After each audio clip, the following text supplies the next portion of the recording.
Hello everyone, welcome to CGP Mentors platform. So as you all know that your phase 1 exam can happen anytime after 15th of June, right everyone? So that's why I have created this 60 days plan for you all. So in this video, I'm going to give you the targets as well. And yes, we will talk about the things that we really need to focus on so that we can clear this exam this year. Okay, so this video is all about the 60-day strategy that you guys need to follow to clear exam this year. And let me tell you one thing, like देखो अब जैसे आपका अगर हम सिर्फ 60 days की बात करें तो time period is actually very less right so time period is actually very less right so we need to understand this thing that right now we cannot cover each and everything, okay, and we need to understand one more thing that we cannot simultaneously focus a lot on phase 2.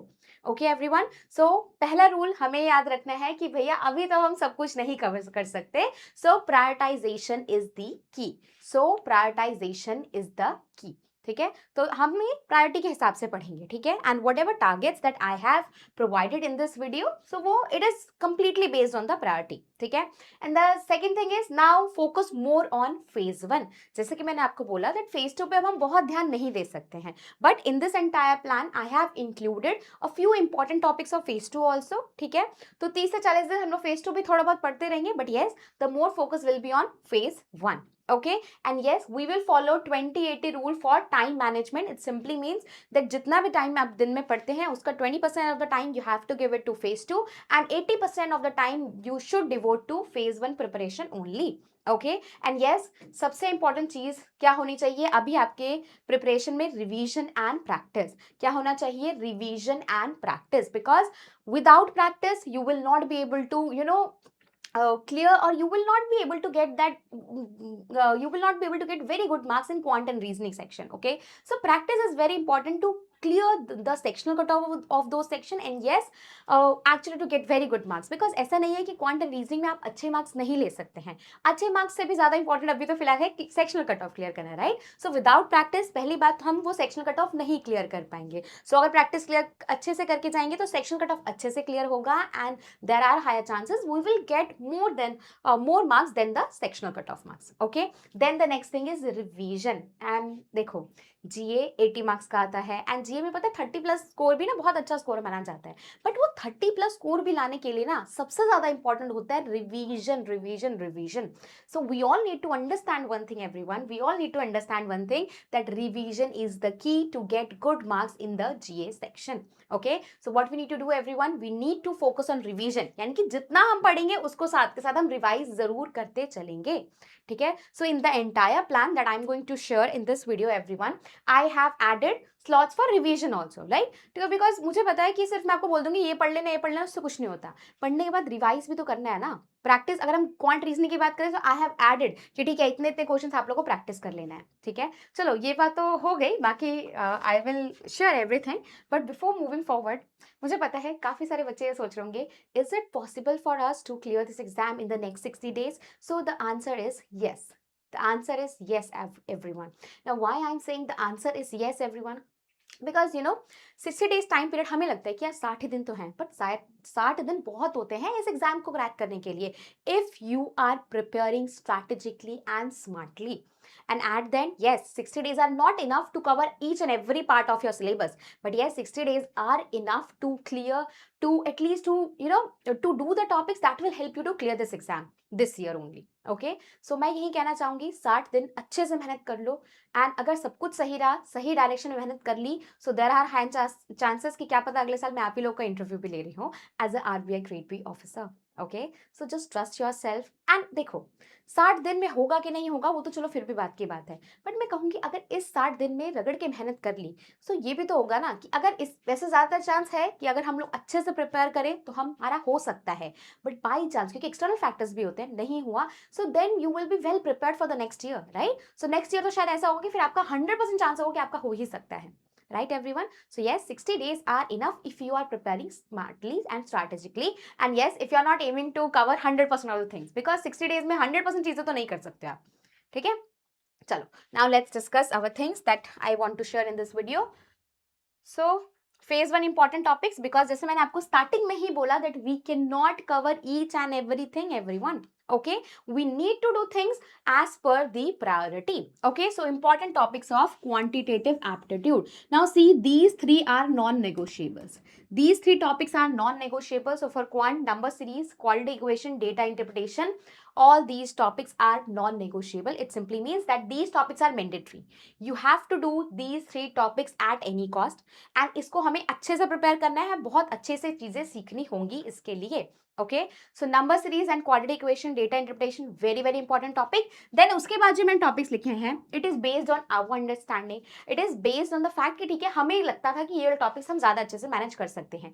बाकी मैं आप लोगों को कहूंगी कि इसमें से अगर आपको लगता है कि नहीं मेंसुरेशन में बहुत फॉर्मूला लगता है, देखो मेंसुरेशन में क्या होता है कि फॉर्मूला बहुत होते हैं बट ना क्वेश्चन बहुत आसान आते हैं. बट मैं आपको बोलना चाहूंगी, अगर आपको लगता है कि यार मेंसुरेशन ना बहुत है, नहीं करना, मुझे प्रॉफिट एंड लॉस करना है, तो डू दैट टॉपिक, राइट. सो अब ये जो 4 टॉपिक है ना, इसमें से बस मैं ये कहना चाहूंगी कि इन 4 करने आपको 4 अर्थमेटिक टॉपिक एक्स्ट्रा हैं, बट उसमें आपको कौन सा टॉपिक करना है, it is completely up to you. According to me, partnership, time and work, SICA and mensuration are the best topics that anyone can do. But yes, if you feel that you don't want to do mensuration, you want to do time, speed and distance, it is absolutely fine. But yes, and then you have to do 6 to 7 topics in quantitative aptitude. Again, जैसे मैंने आपको बोला that हम सब कुछ नहीं कर सकते हैं, सारे टॉपिक्स नहीं कर सकते हैं, but at least we can do a few topics really really well. Okay, so मैंने क्या बोला, number series, quadratic equation, number series, quadratic equation and data interpretation are must do topics. And then the 4 topics है, इनमें से you can choose your own topics. ठीक है, you can replace mensuration with other topic as well, you can replace SICA with other topics as well. Now it is completely up to you. Okay, now let's talk about reasoning. Quant में तो फिर भी देखो it is possible to do a limited topics, but reasoning के साथ मैं बताती हूँ. पहली बात तो रीजनिंग का सिलेबस बहुत वास्ट नहीं है. Okay, yes there are a lot of topics, but वो सारे टॉपिक्स सारे मुश्किल नहीं है. उसमें देखा जाए input, output and coding decoding ही थोड़ा ट्रिकी है, बाकी सारे टॉपिक्स डूएबल होते हैं, right. So I want this thing from you all, that you need to do all the miscellaneous topics. You need to do all the miscellaneous topics of reasoning. Miscellaneous topic of reasoning includes syllogs, input output, coding decoding, inequality, alphanumeric series, direction sense, blood relation, ranking order, etc. अगर कुछ रह गया होगा तो वो भी कर लेना, ठीक है. सो मिसलेनियस टॉपिक्स रीजनिंग के जितने हैं, हमें वो सारे टॉपिक्स करने हैं. Why I am saying this thing everyone, because see, reasoning में क्या होता है, आपके कितने से आपका 6 आई थिंक 66, यस 60 क्वेश्चंस आते हैं आपके रीजनिंग से. ठीक है, you are going to get 60 questions from reasoning, and जिसमें से समझ लो कि 25 प्लस 10, सो 25 प्लस 10 35 45, ठीक है. So around just wait everyone, yes. ना अगर हम पजल एंड सिटिंग अरेंजमेंट की बात करें, so almost 40 questions, around 40 questions are there from puzzle and sitting arrangement, but there are 20. वैसे देखा जाए तो 20 से 25 के बीच में होता है, एक रेंज होता है इसका. ठीक है, 35 से 40 questions are going to come from puzzle, sitting arrange, critical reasoning, and miscellaneous से you are going to get 22-25 questions. Miscellaneous से you are going to get, sorry everyone, actually light बार बार जा रही है, इस वजह से फ्लक्चुएट हो रहा है, बट आई थिंक उससे फर्क नहीं पड़ता है ना. चलो दोबारा से बात करते हैं. सो मिसलेनियस टॉपिक्स में 20 से 25 questions, 20 से 25 questions are going to come from this particular topic only. Okay, so that's why I say to everyone, I suggest this thing to every student that देखो यार, रीजनिंग में ना सबसे पहले किसी को कुछ करना चाहिए ना, so they should do these miscellaneous topics. Okay, so आपको क्या करना है, आपको ये सारे टॉपिक्स अच्छे से प्रिपेयर करना है. उसके बाद the second priority, second priority नहीं, इसको साथ में ही लेके चलना है. Then you have to do puzzle and sitting arrangement. Then what you need to do everyone, then you need to do puzzle and sitting arrangements really really well. Okay, so पहले हम रीजनिंग के सारे topics करेंगे, उसके साथ साथ puzzle and sitting arrangements करेंगे. And critical reasoning very very subjective, इसके लिए एक ही सजेशन है, अगर आप लोग क्रिटिकल रीजनिंग में अच्छे हो then only do this topic, otherwise ignore this topic. ठीक है, 10-15 क्वेश्चन, 10-12 क्वेश्चन आते हैं, but you can ignore this topic, because at the end we don't need to do PhD, right. हमें PhD नहीं करना है, हमें क्या करना है, हमें बस एग्जाम क्लियर करना है, राइट. सो एग्जाम क्लियर करने के लिए मैं ये कहूंगी कि अगर हम ये टॉपिक और पजल अच्छे से कर लेते हैं, then exam is sorted. But exam भी जब आप एग्जाम भी आप दे रहे होंगे, तो सबसे पहले आपको कौन सा सेक्शन सॉल्व करना है, आपको मिसलेनियस क्वेश्चन ढूंढ के सॉल्व करना है. Then you need to pick puzzle and sitting arrangements. And जब हम पजल एंड सिटिंग अरेंजमेंट्स की बात करते हैं, सो जब आप प्रैक्टिस करते रहेंगे ना डेली बेसिस पर different types of puzzles and sitting arrangement, then you will understand कि आप कौन से पजल और कौन से सिटिंग अरेंजमेंट में ज्यादा अच्छे हैं। जैसे I was very good in floor based puzzle, I was very good in month based puzzle. So जब मैं एग्जाम जब भी देती थी तो what I used to do, मैं ना क्वेश्चन सबसे पहले वही वाले पजल ढूंढ के उनको सॉल्व करती थी। क्यों? क्योंकि मुझे प्रैक्टिस करते करते समझ आया कि सर्कुलर वाले तो मेरी बस की नहीं है। तो एग्जाम में सर्कुलर वाला दिखता था, मैं उसको कोशिश भी नहीं करती थी सॉल्व करने का। I used to leave that thing. ठीक है, सो यही चीज आपको भी करनी है। With practice you will understand कि कौन सा पजल, कौन सा सिटिंग अरेंजमेंट आपका स्ट्रेंथ है। जब आपको ये समझ आ जाएगा तो एग्जाम में जो होता है ना कि हम मैम पजल उठाते तो हम फंस जाते हैं, वो चीज कम से कम हो जाएगी। बट यस, वो चीज जानने के लिए कि आपका स्ट्रेंथ क्या है, वीकनेस क्या है, उसके लिए you have to solve an number of puzzles everyone, right? So miscellaneous topic देखो, इनका ना बेसिक सीखने में बिल्कुल टाइम नहीं लगता है। It's all about the practice. यहाँ पे इनपुट आउटपुट कोडिंग डिकोडिंग जब भी प्रैक्टिस करो तो हमें साथ में करना चाहिए हमेशा।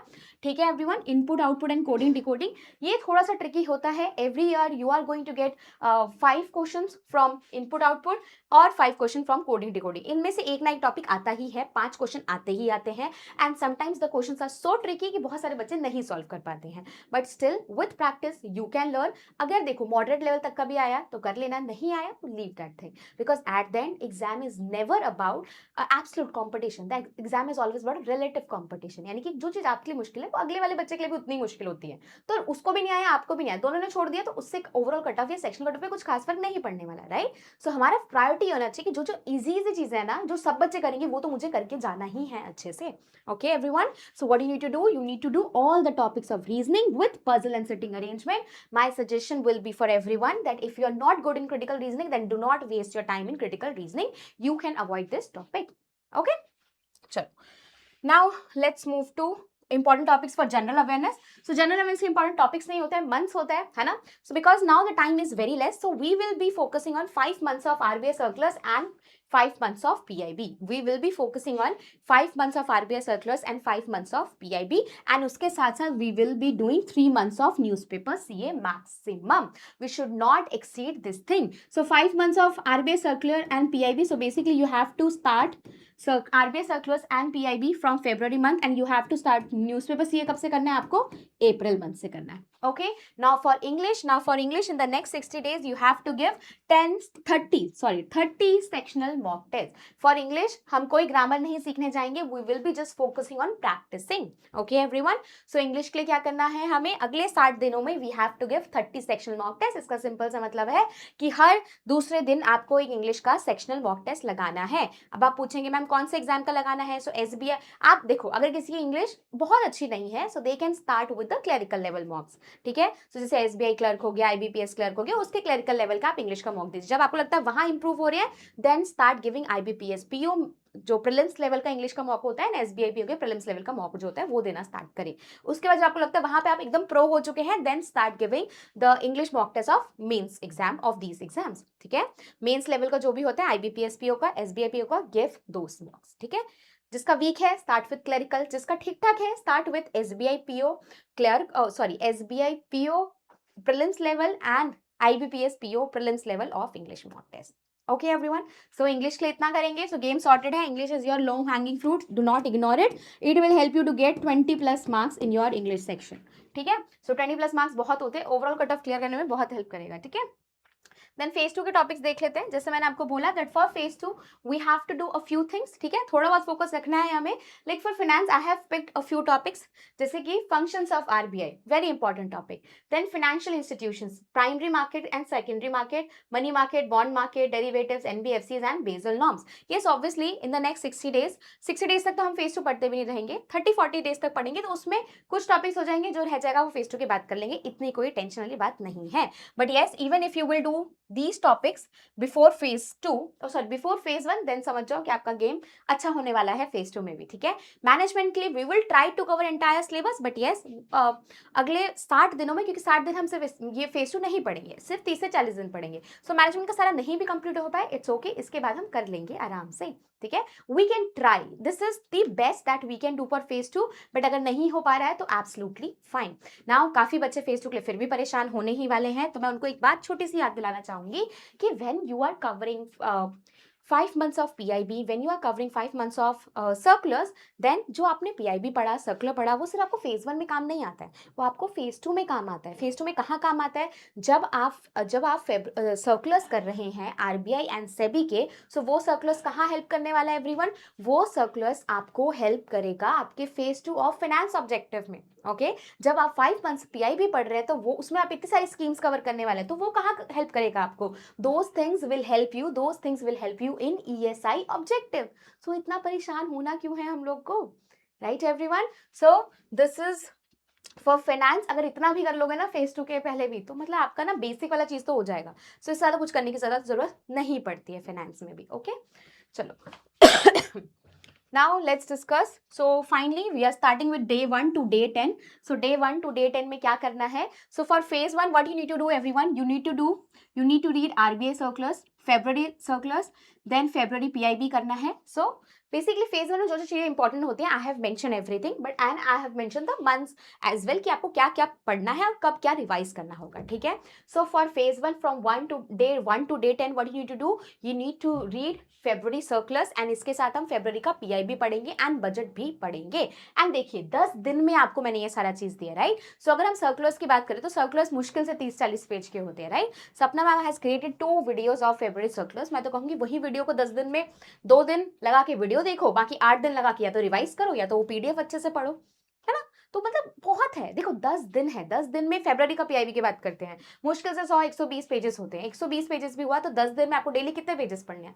आपको डेली मुश्किल से 2 पेजेस पढ़ने हैं, राइट एवरीवन? सॉरी, डेली कितने पढ़ने होंगे समझ जाओ, कैलकुलेशन कर लेना है, कैलकुलेशन थोड़ी वीक है मेरी। ठीक है, 120 पेजेस होगा तो 10 दिन, डेली आपको 12 पेजेस पढ़ने हैं। तो आपको क्या करना है? फेब्रुवरी के PIB के आपने 10-12 पेजेस पढ़ लिए, बजट तो वैसे ही बहुत छोटा सा है, राइट? 30-40 पेज का है तो बजट पढ़ लेना। डेली के 1-2 2-2 3-3 करके भी पेज पढ़ोगे तो 10 दिन में आपका पूरा बजट सर्कुलर एंड PIB आराम से हो जाएगा, right everyone? Now let's talk about, देखो आपने ये सब किया, सपोज ये सारी चीजों में आपको 2 घंटा दिन का लग रहा है, ठीक है? वैसे तो इतना धीरे धीरे करके कम हो जाएगा, बट स्टिल नाउ अब आप देखोगे, कहोगे मैम ने लिख रखा है यहाँ पे practice 100 questions of number series, 100 questions of quadratic equation and 20 questions of data interpretation. Now it is for your quantitative section, right? अब आप लोग हैरान हो रहे हो मैम कितने सारे क्वेश्चंस लिख दिए, but now let's break it down. 100 questions of number series, 100 questions of quadratic equation, कितने हो गए? 200 क्वेश्चंस हो गए। कितने दिन में करने हैं? 10 दिन में करने हैं। तो डेली कितना क्वेश्चन करना है? सिर्फ 20 क्वेश्चंस, राइट? सो 20 क्वेश्चंस यानी कि 10 questions of number series, 10 questions of quadratic equation and 20 DI है ना, तो दिन में सिर्फ 2 DI सॉल्व करनी है। तो क्या हम इतना सा नहीं कर सकते क्वांट के लिए? It will take hardly 1 or 1.5 hours everyone, right everyone? So what you need to do everyone? You just need to solve around 20 questions of number series and quadratic equation with 2 DI set on a daily basis for the next 10 days. इतना तो कर सकते हैं हम अपने गोल के लिए, है ना?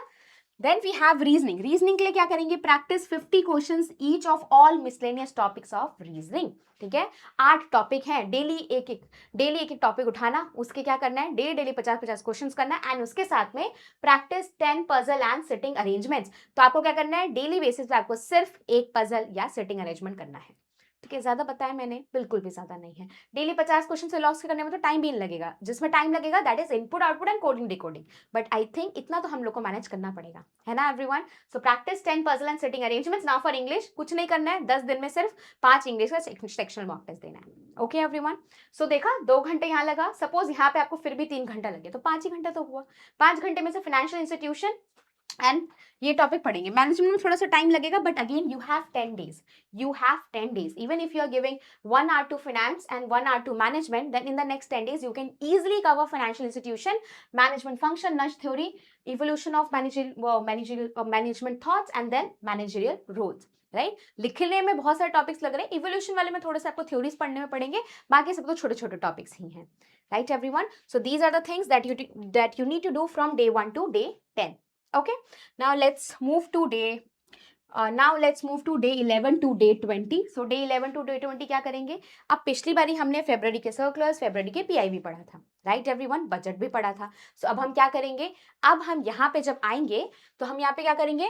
We are going to read March circulars, we are going to read March PIB. So in this 10 days of time period, you just have to read March circulars and March PIB. And उसके साथ साथ क्या करना होगा, because हमने पिछले महीने February के करंट अफेयर्स पढ़ा था, सॉरी फेब्रुवरी का सर्कुलर पढ़ा था, पीआईबी पढ़ा था एंड बजट भी पढ़ा था. So now we need to revise everything here. So क्या करना होगा, डेली बेसिस पे आपको 10 से 15 पेजेस उठाने होंगे, सबके मिला के उसको रिवाइज करो एंड साइड रखते चलो, एंड साथ में March PIB and March circulars कर लेना. Okay, now let's move to quant. So quant के लिए क्या करेंगे हम, 50 you have to practice 50 questions of partnership and 50 questions of time and work. Now you can change these topics also. ठीक है, अगर आपको लगता है टाइम एंड वर्क नहीं करना है, कुछ और करना है तो डू दैट थिंग, बट उसके लिए आपको क्या करना है, you have to practice 50 questions of partnership and 50 questions of that particular topic जो आप चाहते हैं या टाइम एंड वर्क के. उसके साथ में because we have reduce the number of questions, so now we need to solve more number of DIs. Because DI very very important. पिछले जब डेली बेसिस पे दो डीआई करते होगे, सो अब आपको समझ आने लग गया होगा कि 20 डीआई सॉल्व करने के बाद ठीक है डीआई सॉल्व कैसे होता है, right. Now you have understood a lot of things, so now you can easily solve 4 DIs. तो डेली क्या करना है, सिर्फ 4 डीआई लेके बैठना है, 4 डीआई लेना है, उसको सॉल्व करना है, सिंपल लॉजिक है. And see if you want to clear this exam this year, इतनी सी मेहनत तो करनी ही पड़ेगी हम सबको. Okay everyone, now let's move to reasoning. Reasoning में क्या करेंगे हम लोग, रीजनिंग में I have reduce the number of questions from 50 to 30. You have to practice 30 questions each of all miscellaneous topics of reasoning. तो रीजनिंग के जितने topic है सबके उठा के 30 क्वेश्चंस कर लेना है, एंड उसके साथ you have to solve 30 puzzle and sitting arrangements. It simply means that you have to solve daily 3 puzzle and sitting arrangements. You have to solve daily 3 puzzle and sitting arrangements. Okay everyone, and English के लिए the rule is same, that give 5 section mock test, simple. Okay, now for phase 2 what you need to do, for phase 2 primary and secondary market, motivation, personality and perception, and इसके साथ में एक चीज add करना चाहूंगी, functions of reserve bank of India. ठीक है, I think मैं वो टॉपिक कहीं लिखना भूल गई हूँ, so I think I should include it here only. So functions of reserve bank of India. So मैं कहूंगी प्राइमरी सेकेंडरी मार्केट बाद में करना, उससे पहले functions of reserve bank of India करना, उसके साथ साथ में आपको मॉनेटरी पॉलिसी अच्छे से पढ़ लेना है. ठीक है, so primary and secondary market हम बाद में करेंगे, इससे पहले आपको पहली प्रायोरिटी आपको उसको देनी है, functions of reserve bank of India including monetary policy. पहले ये कर लिया, टाइम बचता है अगले 10 दिनों में आपके पास, जैसे बच जाएगा टाइम क्योंकि फंक्शंस बहुत बड़ा टॉपिक नहीं है. अगर बचता है तो start your primary and secondary market. Okay, then in management you have to do motivation, personality and perception. 10 days are more than enough for these 3 topics. Okay everyone, chalo, now let's move to day 21 to day 30. So day 21 to day 30 में क्या करने वाले हैं हम लोग, अब देखो थोड़ा सा मैंने यहाँ पे एक खाली स्लॉट रखा है, न्यू करंट अफेयर्स कुछ नहीं बोल रही पढ़ने के लिए, I just want you guys to revise your things. ठीक है, बिकॉज करंट अफेयर्स जब बैक टू बैक पढ़ते हैं कभी कभी बैकलॉग भी रह जाता है, राइट. सो इसलिए मैंने यहाँ पे करंट अफेयर्स के लिए थोड़ा सा लाइट रखा है, ताकि अगर आपके पास कुछ भी बैकलॉग है then you can cover that backlog here.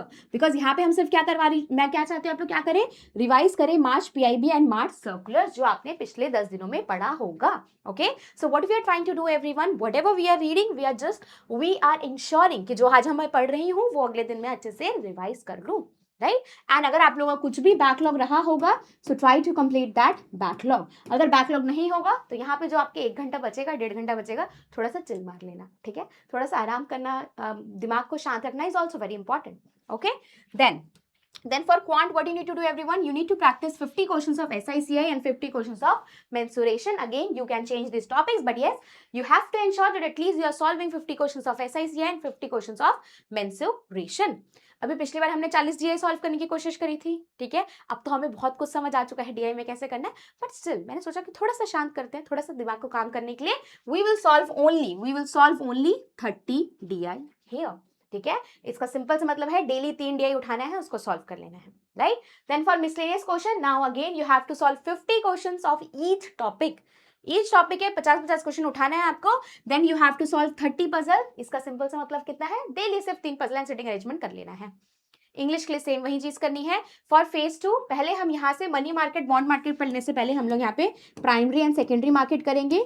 If time left, वैसे टाइम बच ही जाएगा तो money market and bond market करने की भी कोशिश करना. And then for management you have to do communication and emotional intelligence here. Okay everyone, and these 10 days are going to be little bit lighter for you all, so you will have थोड़ा सा 1-2 घंटे का आपको buffer मिलेगा daily basis पे. सो वो आप 1-2 घंटे को अपना बैकलॉग रिवाइज करने के लिए यूज कर सकते हैं. अगर फाइनेंस और मैनेजमेंट पढ़ा है तो उसको रिवाइज करने के लिए यूज कर सकते हैं, या आप फाइनेंस में जो हमारा money market, bond market, primary and secondary सबको कंप्लीट करने पे ध्यान लगा सकते हैं. ओके, चलो Then we have day 31 to day 40. Day 31 to day 40. So here you have to read April circulars, April PIB and April current affairs. Because अभी तक आपने देखा होगा हम लोग ने current affairs पढ़े भी नहीं थे, right everyone? So from here you have to start your current affairs also. So what do you have to do everyone? You have to read April circulars, April PIB and April current affairs. That's why जो पिछले 10 दिन थे वो मैंने थोड़ा light रखा ताकि कुछ बैकलॉग होगा तो वहां से आप कंप्लीट कर लोगे, कुछ रिवाइज करने का रहेगा तो वहां से आप कंप्लीट कर लोगे, right? So here you have to do April circulars, April PIB and April current affairs. अब देखो एग्जाम के पास आएंगे तो थोड़ा सा मेहनत हमें करना पड़ेगा, राइट एवरीवन? नाउ अगेन जो हमारे नॉन नेगोशिएबल टॉपिक्स है ना, फिर से हम उसके दोबारा से क्वेश्चंस प्रैक्टिस करेंगे. तो हम यहाँ पे क्या कर रहे हैं? We are going to practice 100 questions of number series, 100 questions of quadratic equation and we are going to practice 30 DI sets and we are going to practice 30 DI set. And इन क्वेश्चन को practice करने के लिए सब पूछते हैं source क्या चाहिए, आरबीआई लेवल का क्वेश्चन. आरबीआई लेवल का क्वेश्चन कुछ नहीं होता है, ठीक है? जो मार्केट में आपको फ्रीली क्वेश्चंस मिल जाते हैं ना, जहां से भी मिले, do those questions, solve those questions, ठीक है? आसान क्वेश्चन भी सॉल्व करते तो प्रॉब्लम क्या, एटलीस्ट यू आर प्रैक्टिसिंग ना. आसान क्वेश्चन सॉल्व करते करते ही समझ आता है कि मुश्किल क्वेश्चन कैसे सॉल्व करना था आपको, क्योंकि लॉजिक डेवलप होगा, धीरे धीरे आपको समझ आ जाएगा ठीक है इसमें ऐसे ही लॉजिक काम करता है.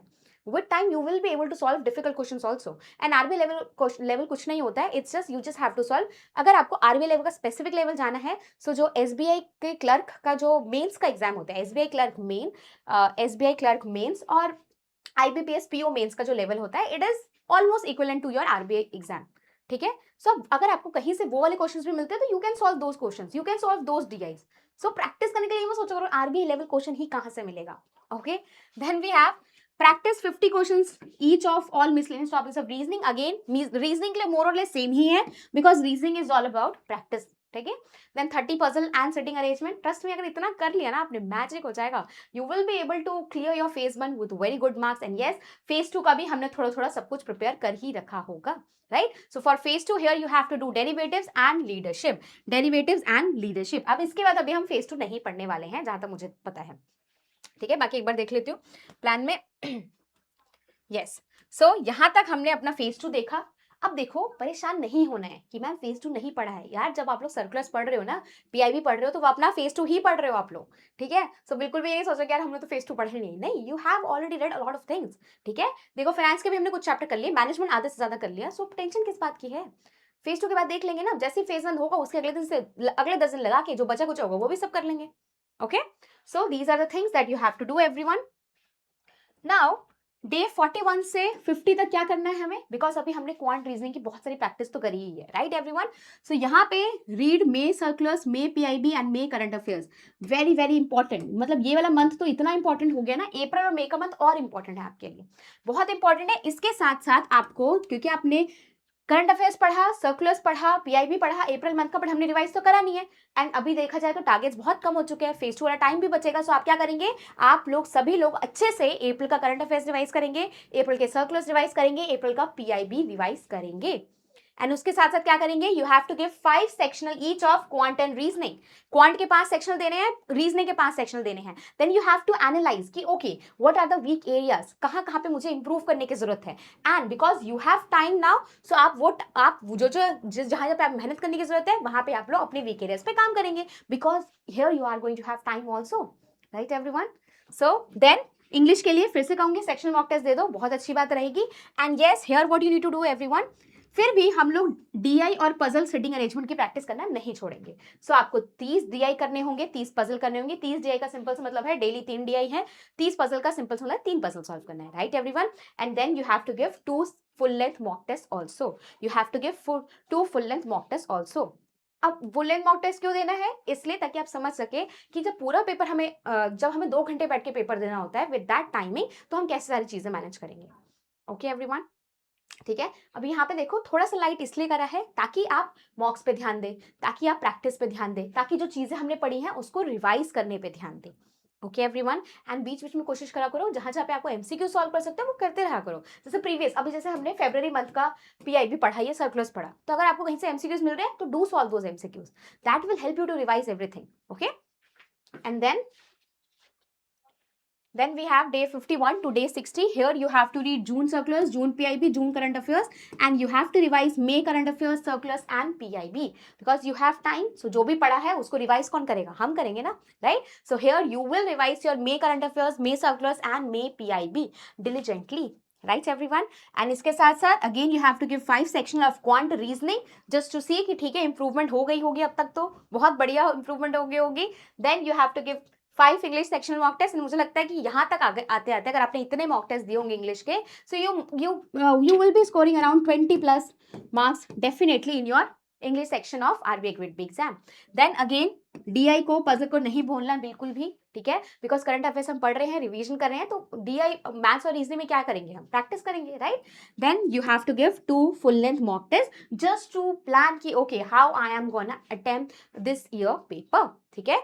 बिकॉज जब आप full length mock test solve करेंगे देन यू विल अंडरस्टैंड कि ठीक है कि मुझे किस तरीके से अपने पूरे प्लान को, अपने जो एग्जाम है उसको अटेम्प्ट करना होगा। जैसे कि मेरी स्ट्रैटेजी होती थी हमेशा क्वांट में कि first I will solve the number series quality equation question, then I will solve 1 DI, then उसके बाद I will move to arithmetic section, ठीक है। अब ये मेरी स्ट्रैटेजी थी बिकॉज ये मेरे लिए काम करती थी, क्योंकि मेरे साथ क्या होता था पहले अगर मैं डीआई कर लेती थी तो मेरा सारा टाइम डीआई में चले जाता था और मैं बाकी फिर इसलिए क्वेश्चन नहीं कर पाती थी, बिकॉज ऑफ विच ऑब्वियसली हमारा एग्जाम क्लियर नहीं होगा, राइट। सो वो मेरे लिए काम करता था। आपको देखना है कि आपके लिए क्या काम करता है, वो कैसे पता लगेगा, with the help of full length mock test, with the help of full length mock test. Okay everyone, ठीक है। Now that's it for this video. Now see, this video is specifically created because अब हमें लग रहा है कि अगले 60 से 70 दिनों में आपका एग्जाम हो सकता है, and if you gonna follow this plan then there are higher chances कि हमारा फेज 1 बिल्कुल नहीं रुकेगा, फेज 2 के लिए भी हम कुछ हद तक प्रिपेयर होंगे, बिकॉज हमने सर्कुलर्स पढ़े होंगे, पीआईबी पढ़ा होगा, तो पीआईबी में गवर्नमेंट स्कीम्स हो जाएगा वहां से, देन सर्कुलर्स हमने पढ़ रखे होंगे, तो हमें एक्स्ट्रा के नाम पे आपको मोटा माटी ईएसआई की रिपोर्ट्स करनी रहेंगी, गवर्नमेंट स्कीम में थोड़ा सा 1-2 मिनिस्ट्री में डिटेल से पढ़ना रहेगा, देन उसके बाद और क्या करना रहेगा, उसके बाद जो हमारे मैनेजमेंट के टॉपिक्स बचे हुए हैं सिर्फ उसको करना रहेगा, एंड फाइनेंस के 1-2 टॉपिक्स करना रहेगा। इतना कर लेंगे, डिस्क्रिप्टिव प्रैक्टिस कर लेंगे, देन फेज 2 में भी हो जाएगा everyone, okay. But yes 60 days के लिए, अगले 60 डेज में the focus should be more on phase 1, but yes हमने फेज 2 को बिल्कुल इग्नोर नहीं किया, थोड़ा बहुत हम लोग फेज 2 पे भी ध्यान रखेंगे। Okay everyone, I hope this video will help you, but मैं यही कहना चाहूंगी सिर्फ वीडियो देखने से नहीं होता है, हमें एक वीडियो पकड़ो तो उसको इंप्लीमेंट करना सीखो, ठीक है everyone. So implement the things, because implementation is the key to success, ठीक है। इंप्लीमेंट नहीं करोगे, प्लान करते रहोगे तो उसका कोई फायदा नहीं है, ठीक है। It is just planning paralysis, okay. So focus on implementation everyone, all the very best, सब बहुत अच्छा होगा, गॉड ब्लेस यू, अपना ध्यान रखो, अपने हेल्थ का ध्यान रखो, एंड यस अच्छे से पढ़ाई करो, ठीक है। You deserve all the best things of the world you will get, but you have to trust the process, and actually these 60 days are the process that will help you to qualify this exam this year, okay। All the very best, अपना बहुत अच्छे से ध्यान रखिए, take care everyone, God bless you all।